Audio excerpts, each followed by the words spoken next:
नमस्कार, मी building number 46 ते 42 या रोडवर आहे.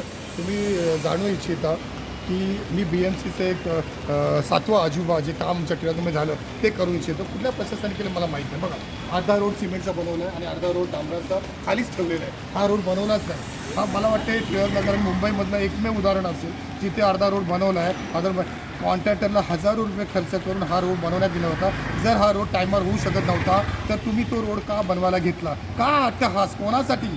का हा अट्टहास कोणासाठी केला? जर उद्या कुठला अपघात झाला, कुठल्या परिवाराला याचं नुकसान झालं, जसं काल एक बस वर झाड पडून एक हादसा होऊन एक बालकाचा मृत्यू झाला, तसं कुठला हादसा झाला ते जनप्रतिनिधी त्यांना भेटायला जातील. त्यांना भेटायला झाल्यानंतर त्यांना विचारतील तुम्ही कसे आहात का, एक मिनिस्टर येतील आणि त्यांना तात्पुरतं सांत्वना देतील. पण हा अपघात का झाला, कशा झाला, का त्याची इन्क्वायरी बसू शकत नाही? तसंच हा अपघात झाल्यावर तुम्ही इन्क्वायरी बसवणार, हा अपघात झाल्यावर त्यांची सुरक्षा करणार. BMC आम्हाला सुरक्षेचं काय करून दिलं? BMCने त्या कॉन्ट्रॅक्टरला का नाही उचलून आणत? का नाही त्याच्याकडून काही सुरक्षेची कारणं करून घेत?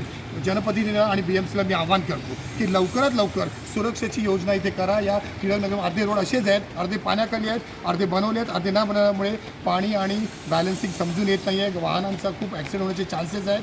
कुठेही कधी मोठा अपघात होऊ शकतो. म्हणून मी महापौर मॅडम आणि कमिशनर अविश्री भिडे मॅडम यांना सांगतो, आम्हाला सुरक्षा द्या, आमचा जीव वाचवा, आमचा जीव वाचवा मॅडम, सुरक्षा द्या आम्हाला. सुरक्षा कधी देणार तुम्ही आम्हाला? सुरक्षा आज नाही देणार तर कधी देणार? माझा प्रश्न, कोणी किती खाल्ले, कोणी किती पैसा सुरडा केला, कोणी कॉन्ट्रॅक्टर किती घेतली, कुठली फाईल पास झाली मला तशी माहिती. पण आता तात्पुरती आमच्या सुरक्षेसाठी BMCने काय सोय करून दिली त्याच्याने समजेल की हा अर्धा रोड आहे आणि अर्धा हा रोड बनवलेला नाही आहे. त्यामुळे जे अप अँड डाऊनचं जे सर्क्युलेशन आहे ते समतोल कसं करणार? BMC तुम्ही मला उत्तर द्या, प्रशासन तुम्ही मला उत्तर द्या.